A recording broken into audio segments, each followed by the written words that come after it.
I mean, you can't have your cake and eat it too, yo. You can't want people to watch the WNBA. And then when you get a star come to the league, you got all kinds of record breaking viewership on television. And then you mad at the girl. It's crazy to me. In this episode, we gonna go over the Chicago Sky, the Indiana Fever daggone debacle that went down the other night. And we also going to talk about the Boston Celtics versus the Mavericks and also give you some waiver wire targets. This is Believe in Fantasy Basketball. We believe every NBA fan that plays fantasy football should also play fantasy basketball. So we out here cooking with hot grease, y'all. I think this is going to be a super fired up episode. I am like I'm taken back from all of this madness that's happening on my feed right now. I'm literally trying to just spend some time with the family this weekend. Thought I was going to have a little quick episode, and just like drama is just building in the WNBA, but also people talking crazy about Kyrie. Like, that's another thing that I really wanted to make sure that we unpacked for this episode. But before we start, we want to give a big shout out to Bet Online. Bet Online is your number one source for the NBA and NHL playoffs this season.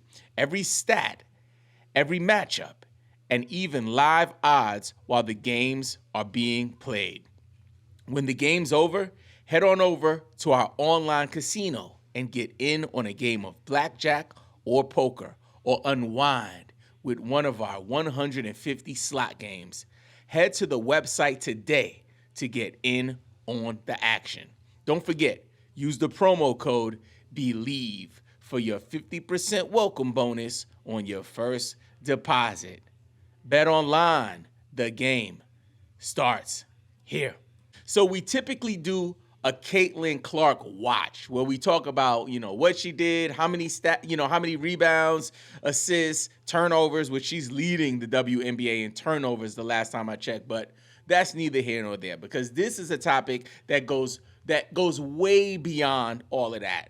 I'm talking about the way this girl is being targeted. Now, I see a lot of other channels and podcasts, YouTube channels, all of that, talking about the way that the media is portraying Caitlin Clark when it comes to her sexual orientation, her physical appearance, and how maybe some of the WNBA players who do not share the same sexual orientation as she does, do not share the same racial background, do not share the same, presentation or looks, right? That they're saying like this, it's unfair. It's, we've had stars here before Caitlin Clark. Everything doesn't revolve around her. And I've been like trying my best to be sensitive to all of that. This is a fantasy basketball channel. I want to make sure that I'm crystal clear. And I want to watch my words carefully, because I don't want to disrespect anybody and I don't want to insult anybody. But let's keep it 100. Let's keep it a stack. Let's keep it super real. The WNBA would not be buzzing the way it's buzzing if it wasn't for Caitlin Clark. Say what you want to say. Pay what you want to pay. Lay where you want to lay. But at the end of the day, the league would not be buzzing the way it is if it wasn't for this young lady. So we recently had a matchup between the Chicago Sky and the Indiana Fever. And if you guys know a little bit about Caitlin Clark, there's an ongoing rivalry between Angel Reese, who was drafted by the Chicago Sky, and Caitlin Clark. One could argue that that is the equivalent of Bird versus Magic that kind of took the NBA to where it is, right? The NBA, the men's league, would not be where it is today if it wasn't for Larry Bird and Magic Johnson. Back then, college basketball was more popular than professional basketball. And those two, especially in that, I believe, 1979 NCAA championship, had one of the biggest draws in television history for a sporting event. And they brought that over to the NBA at two of the most historic franchises in the league. Some are comparing that rivalry to Reese and Clark. And now, even though the Fever and the Sky don't have that kind of historic, reputation like the Celtics and the Lakers, those two figures are still polarizing women's, basketball players. They're polarizing figures in the space. So this game was the first time that they were going to play each other, and it was a big deal. It was nationally televised on ESPN, and I believe it was the Sky's first nationally televised game even, right? Their first ESPN game maybe. Any way you look at it, it was a huge opportunity, and it got ugly very quick. I believe it was in the third quarter of the game, but Kennedy Carter from the Sky screamed obscenity at Caitlin Clark, and they caught her with a cheap shot in the back, like a hip check that kind of knocked her to the floor. Now, for me, I remember when Jokic hit Morris in the back and injured his back. Like it gave me that kind of a vibe, right? Now, in Kennedy's defense, she claimed that, or there was video that highlighted a slight nudge in the back from Caitlin Clark in the previous play. I watched the video, y'all. It was light. It wasn't something that would warrant you coming down the court and targeting me in that fashion. So that's one thing. This Kennedy Carter individual fouls Caitlin Clark. But here's where it gets ugly, y'all. I would think that would be a flagrant foul if you intentionally hit somebody in a non-basketball play. Like if you foul her and hip check her while you're trying to get a rebound, that's one thing. She just came down and targeted her. Like you think it would be a flagrant. I think they called it as like a common foul. The girl stayed in the game, like no big deal, which is wild to me that not only is this girl getting targeted, but the daggone league is not protecting her. I'm on the record saying this on this channel, on this podcast. If the WNBA does not get this right, they're going to ruin the league. They need to do everything they can do to protect their young star. You think that the NBA will let people do that kind of stuff to Wemby? Come on, man. Where they do that at? You literally have the most priceless asset to your league, and you out here not even protecting her? Which leads me to my next point. Matt Barnes did a video about this. Matt Barnes from the Up in Smoke podcast, big shout out to them. Yo, this one hit home for me. He didn't even say like, he was like, if the players want to target her, it is what it is. It's competition, right? It might be egregious the way they're approaching it, but he said, where are Caitlin Clark's teammates? Where are her teammates?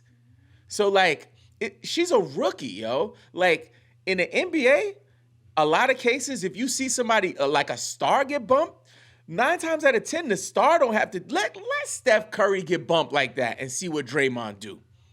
Draymond go into the house. He gonna hit somebody with the Jake the Snake Roberts DDT.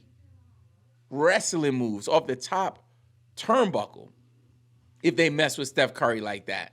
And she is the equivalent of a Steph Curry for her team.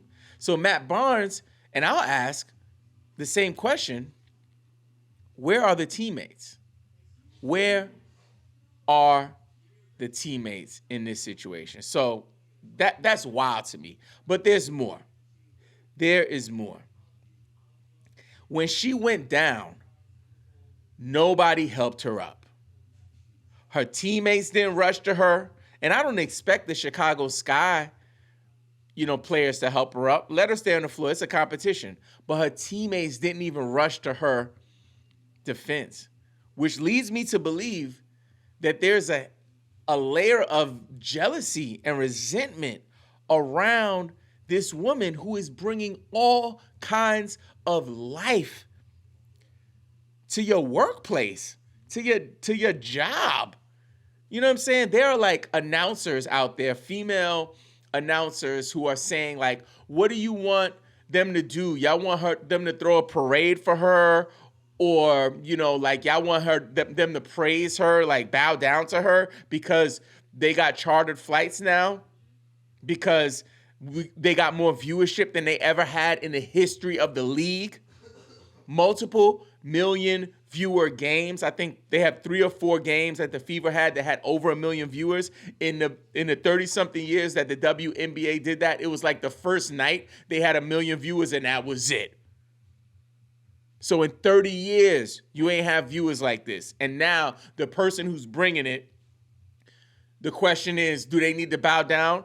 Nah, you don't got to bow down to nobody, but you should like show some respect.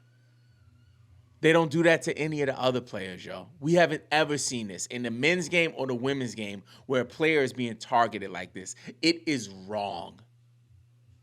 And WNBA, if y'all don't get it together, y'all gonna screw this up. I don't give a shit, Sue puppy.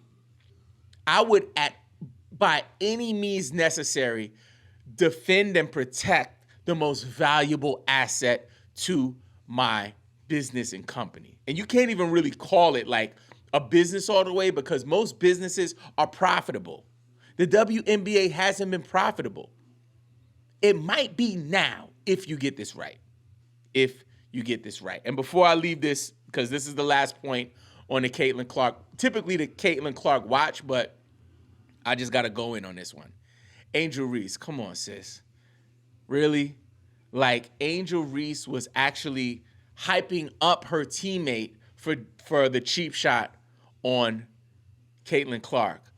But the Chicago Sky fans ripped her because she only shot 22% that night in a loss.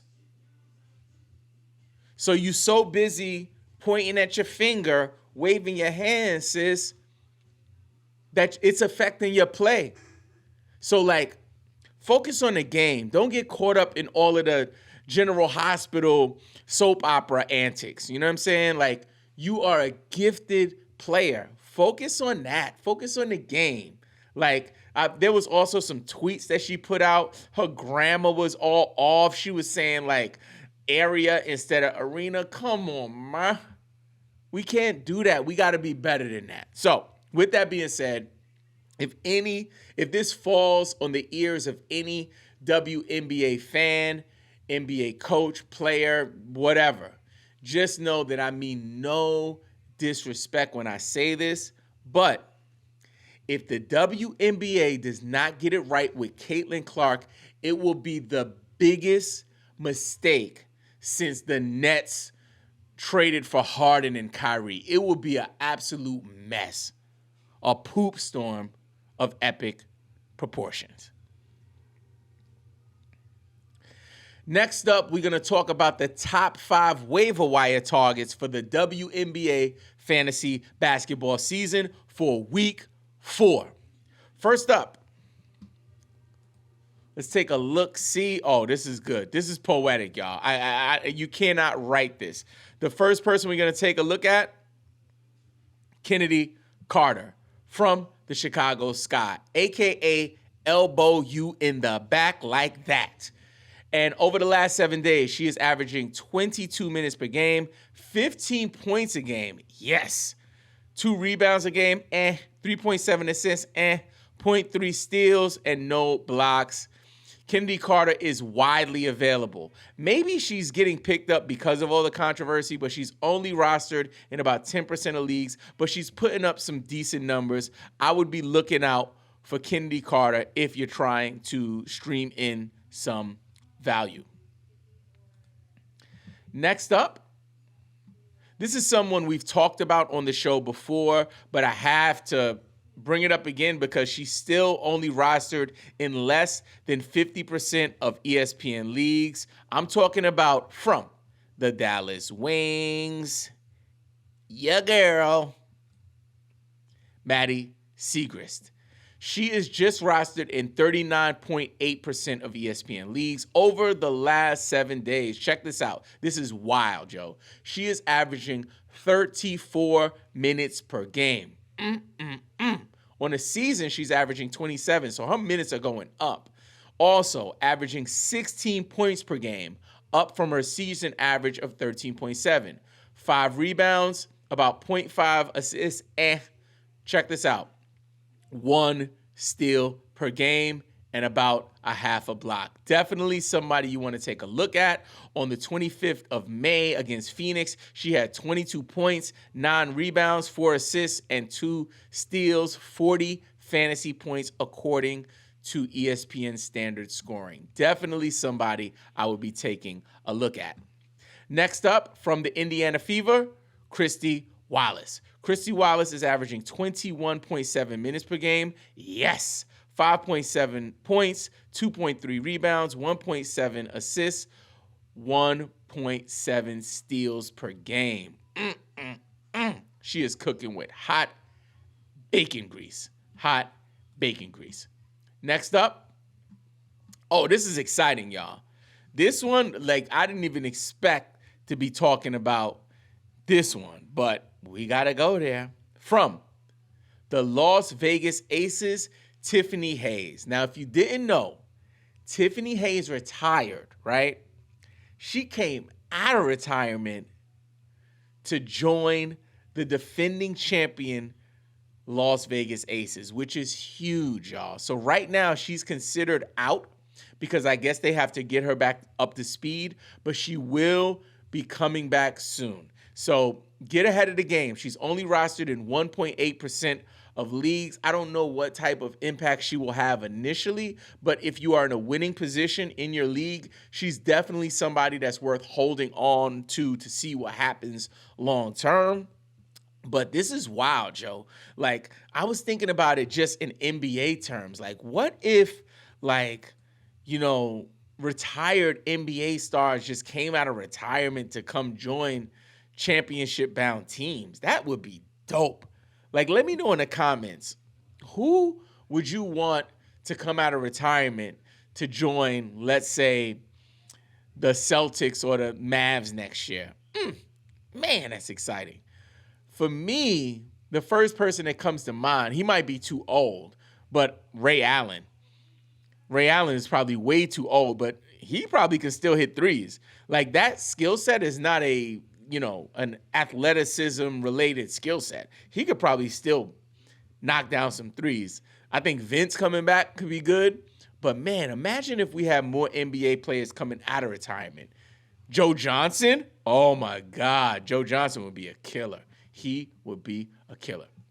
So we got one more for you for the WNBA top 5 waiver wire targets for week 4, and that is from our Atlanta Dream. Oh, yeah. Ariel Powers. Ariel Powers, over the last 7 days, is averaging 22.7 minutes per game, 9.3 points. Yes. 5 rebounds. Yes. 1.3 assists. 0.7 steals and 0.3 blocks. She is only rostered in 12.4% of ESPN leagues, so she is available in most leagues. Snatch her up if you want to win this matchup this week. So we are going to keep it pushing. And before we move further, I want to talk about Drip. Attention collectors and sports enthusiasts. Discover Drip, your ultimate online shopping space for collectibles and sports cards. Sign up using our link, bit.ly/drip250. That's bit.ly, bit.ly/drip250 and receive up to $250 in credits for free. Huh? You hear me?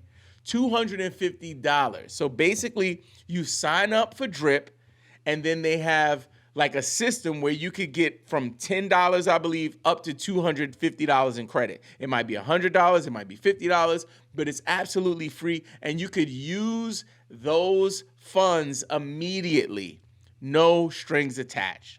Join the Drip community today and enhance your collection without breaking the bank. Don't miss out. Claim your free credit now while this offer lasts. Sign up at bit.ly/drip250. Drip, where every purchase tells a story. Next up, we're going to do some NBA fantasy basketball. Oh, that's what you've been waiting for, right? We've been doing a little WNBA. We've been talking, we've been talking about our sponsors, all of that good stuff. Later on, we're going to talk a little bit about Kyrie Irving and the Dallas Mavericks, Boston Celtics finals face-off. But you want some NBA fantasy, and we're going to give it to you. So in the offseason, we love to talk about Dynasty. If you don't know what Dynasty is, basically it's when you draft a team and you pretty much maintain that roster and build that roster forever, for life. If you decide to leave the league, then you'll have what we call an orphan league or orphan team, and we don't want to do that. So do not do that. So before we jump into this next segment, I want to make it clear the direction that we're going. We're about to share the NBA Dynasty risers and fallers for June 2024. Risers, fallers, 2024. Let's get it. All of the information that I'm going to be using here is from #basketball. Big shout out to Joey, the whole squad. You know how we do. And let's get into it. So let me get a quick sip.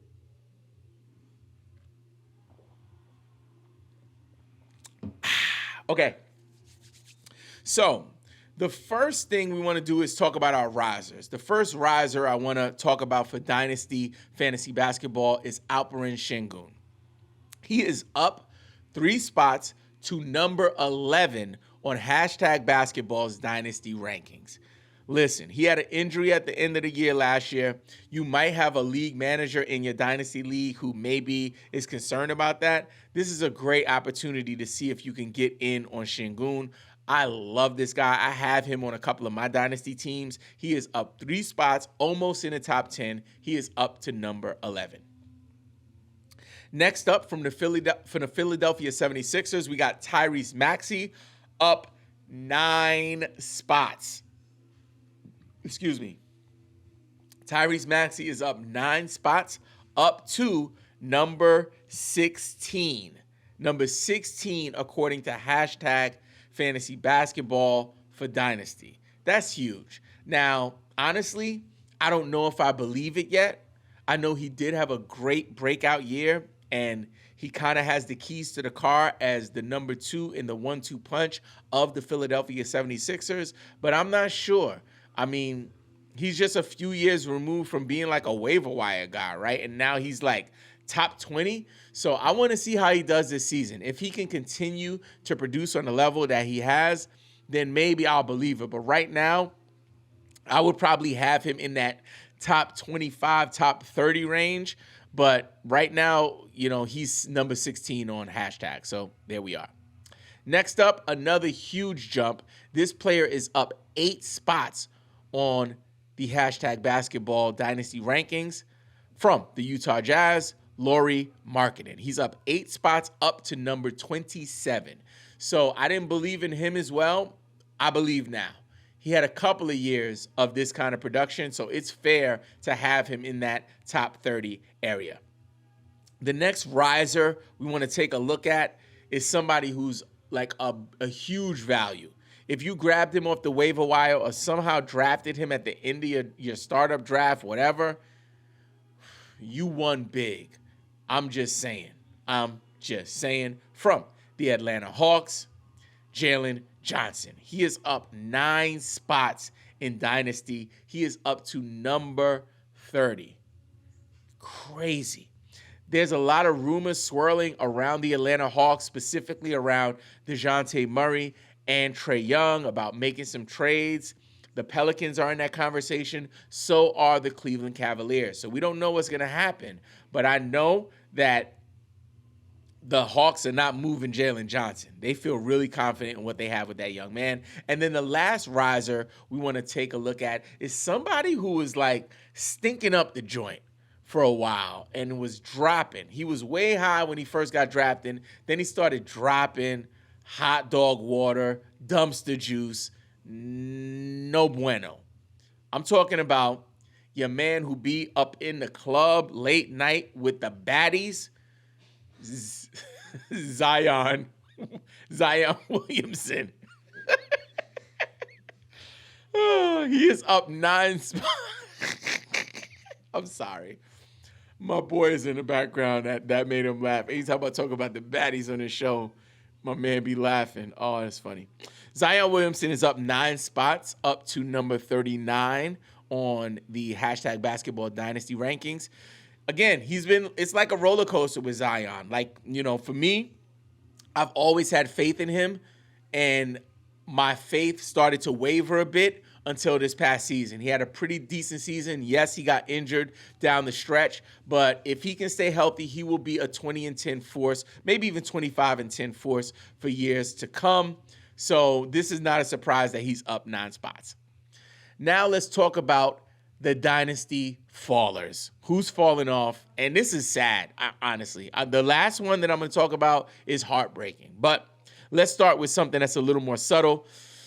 Jaren Jackson Jr. from the Memphis Grizzlies is down 3 spots. He is officially number 20 on hashtag basketball's dynasty rankings, which for me, I always was kind of like, why is he so high? So for me, this makes sense. Yes, I believe hashtag basketball's rankings are based on category leagues. For me, I'm a points leagues kind of guy, and it didn't make sense for him to be that high, but I always valued him. Him falling down to 20 is not surprising at all. This one is surprising. This next one is surprising. From the Cleveland Cavaliers, Evan Mobley is down 4 spots, down to 21. Now, Evan Mobley is somebody a year ago I had in my top 10 of dynasty rankings, and he slowly but surely kind of tapered off. I'm waiting for a leap from him, but I'm starting to believe that his ceiling is kind of going to come really soon, and he might not be the Tim Duncan type that I thought he would be, but I still have faith, so this makes sense that he did fall a little bit. Next up, the next faller is really sad.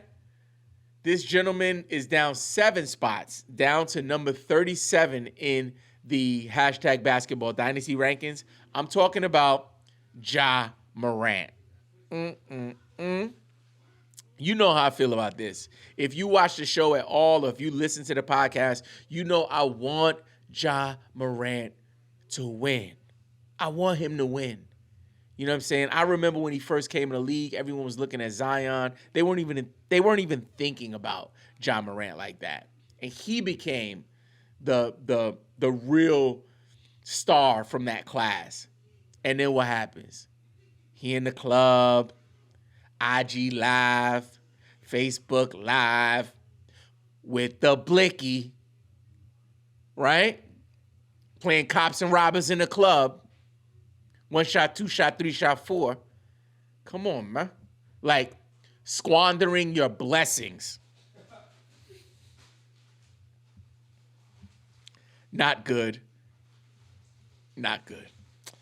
Okay, next up, Kevin Durant. First of all, I'll start by saying that Kevin Durant is one of the greatest scorers that this league has ever seen. One of the greatest players. I would put him in my top 25, top 30 maybe, of all time. But your man is 35 years old in 7 months. For Dynasty, that means trade him before it's too late.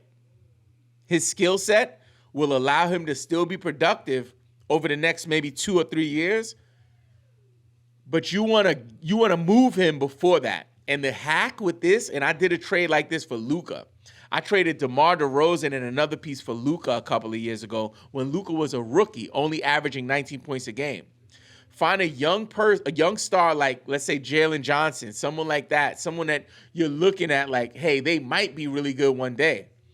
Take that risk and move KD for that player, maybe something else if you can, right?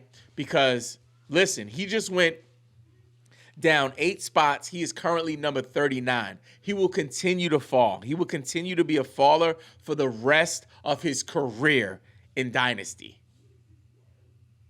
Trade Kevin Durant. Ooh, man. This one hurts, man.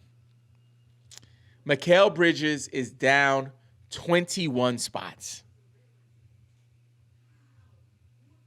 How the mighty have fallen. He is currently number 61 for Dynasty rankings on #basketball. I wouldn't say trade him. You don't want to trade him right now in Dynasty. I would hold. Hopefully things will get better, but it really sucks. It really sucks. We had high hopes for him. No bueno, no bueno. And the last guy we want to talk about, the next faller, is Walker Kessler, somebody I was super high on. Raise my hand and say I made a mistake on him last year because he was not that guy.